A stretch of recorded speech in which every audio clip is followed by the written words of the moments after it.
such incident in the past 7 years.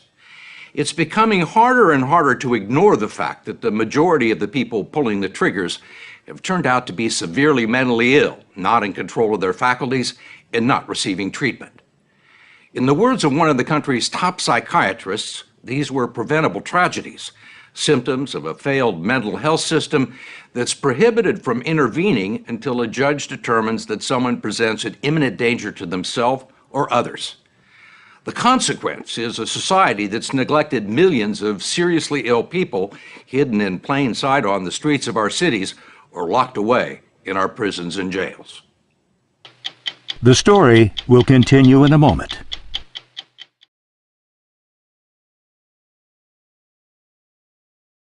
There's something eerily similar about the shooters, as if they were variations of the same person. All young males, often with the same glazed expression. Loners who exhibited bizarre behavior and withdrew into their own troubled world. They're often portrayed as villains, but Dr. E. Fuller Torrey says their deeds have much more to do with sickness and health than good and evil. Every person I've taken care of, and I've taken care of several hundred of these people, had a very good reason for doing what looked to be crazy behavior. But in their mind, it wasn't crazy behavior. It was in response to something that was very logical, that their voices were telling them, or that their delusions were telling them. Dr. Torrey is one of the most famous psychiatrists in the country, an expert on severe mental illness and a staunch critic of the way the country deals with it. How much of these terrible incidents that we've had, these mass shootings, is traceable to deficiencies in the mental health care system? Well, they're directly related. About half of these mass killings are being done by people with severe mental illness, mostly schizophrenia. And if they were being treated, they would have been preventable. For example, 5 weeks before the shooting at the Washington Navy Yard, the gunman, Aaron Alexis, told police that he was hearing voices and being bombarded by strangers with a microwave machine. If he'd been transported to a psych ward, the shootings might never have happened. In 2007, Virginia Tech student Sung-Wee Cho was behaving so irrationally that a court ordered him to seek mental health care. The order was never carried out. Cho killed himself and 32 others. And before James Holmes dressed up as the Joker and shot 70 people in a movie theater, campus police at the University of Colorado had been warned that he was potentially violent. Holmes had been a brilliant graduate student there, studying the inner workings of the brain, until something suddenly went wrong with his. Dr. Jeffrey Lieberman, who is president of the American Psychiatric Association, says it's not that unusual. You can be the most popular student, you can be the valedictorian of your class, and if you develop schizophrenia, it will change the functioning of your brain and change the nature of your behavior. You could be completely normal at age 20, perhaps a good student or a gifted student and a solid citizen, and at 21 or 22, be psychotic. Absolutely.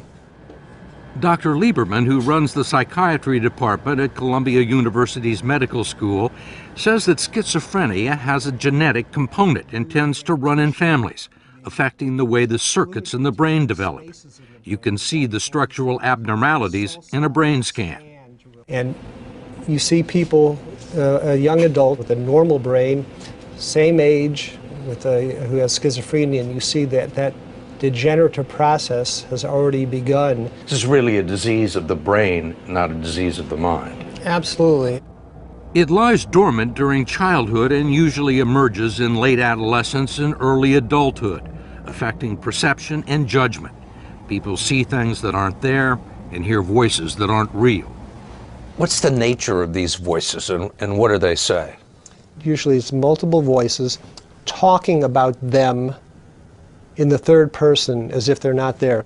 They may be saying, you're a horrible person, everybody hates you, the only way that you can justify yourself is to lash out at them.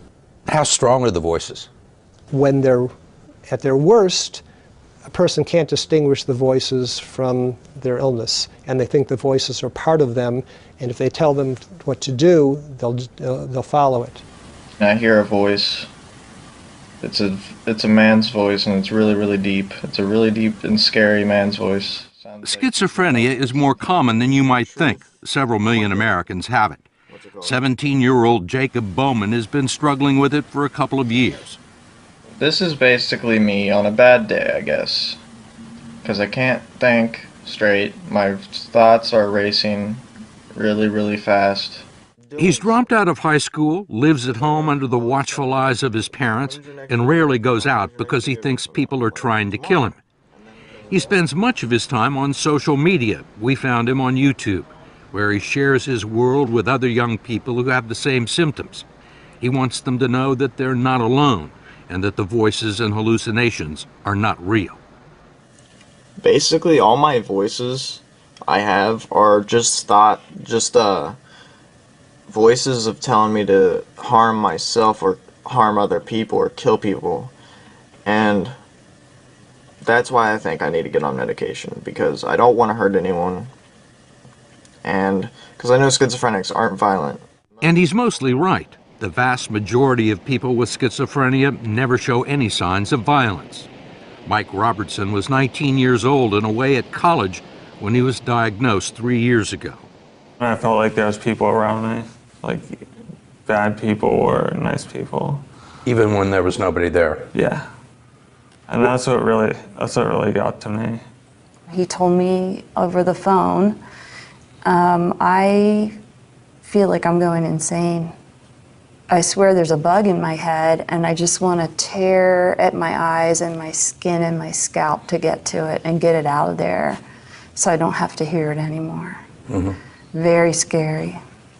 Michael's mother, Linda Duran, brought him back to California and got him into treatment, which consists of regular therapy sessions and daily doses of heavy-duty antipsychotic drugs that stabilize him and help control the symptoms.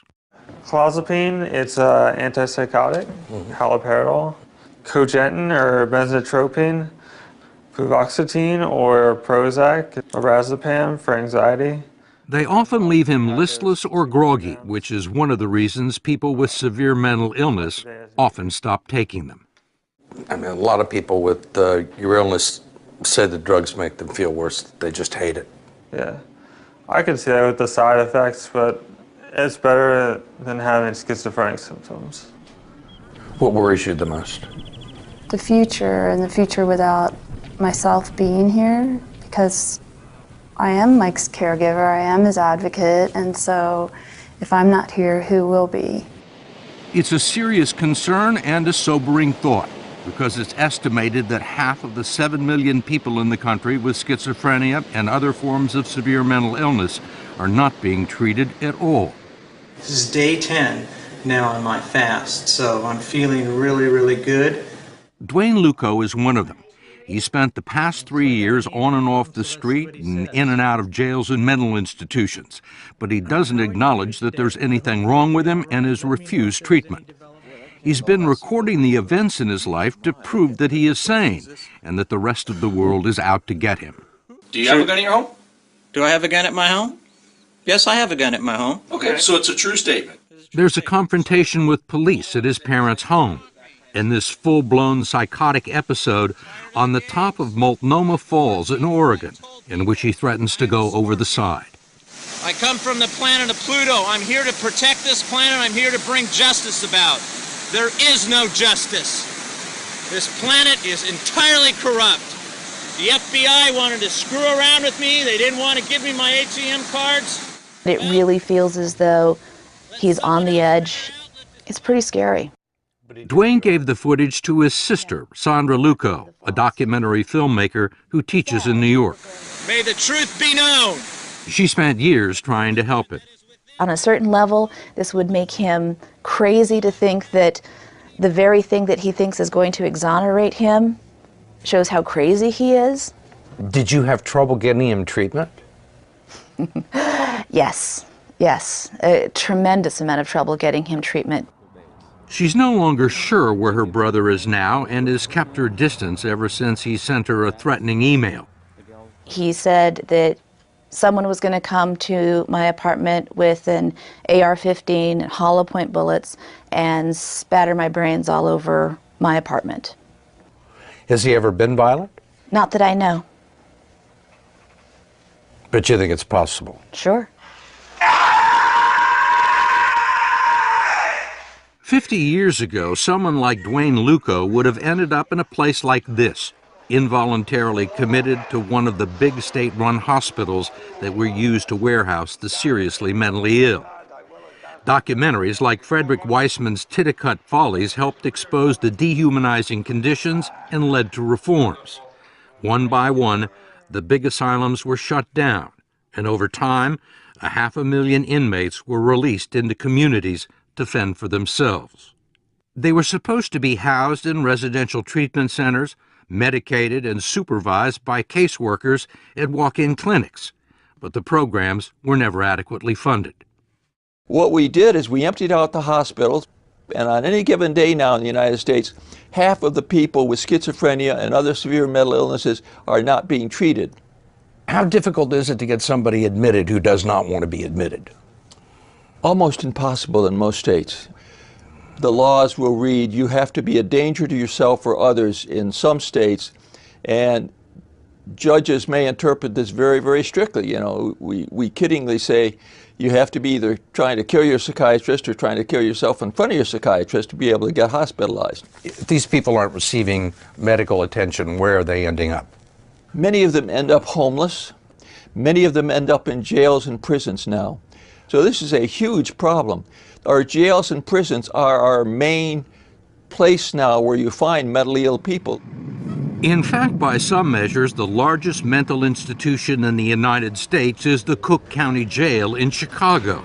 It houses the largest number of mentally ill people in the country. This is a population that people don't care about, and so as a result of that, there are not the resources out there to care for them. Cook County Sheriff Tom Dart is in charge of the jail, and he is not very happy about the situation. I've got probably 2,500, 2,800 people with mental illness in my jail today. And you look at their backgrounds, they've been in here 50, 60, 100. We have some people who have been in here 400 times. What kind of offenses? Oh my God, retail theft is a norm, and usually it's because they're stealing something either to feed themselves, or frankly they're stealing something because they just wanted it that second.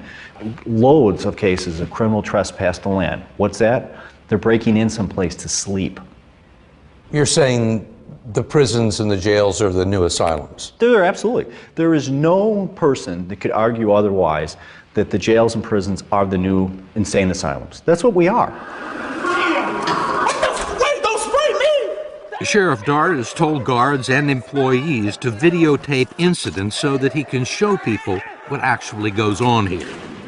The videos we've shown people are to show them what happens when we take people who are mentally ill and we cram them into the criminal justice system where they're not supposed to be.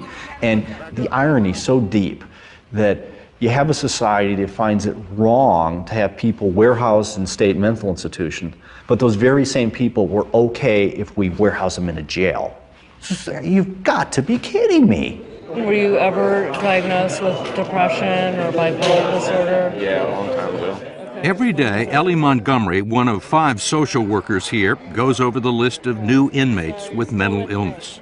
We have 1, 2, 3, 4, 5, 6, 7, 8, 9, 10, 11, 12, 13, 14, 15 with a severe mental illness. Just this morning.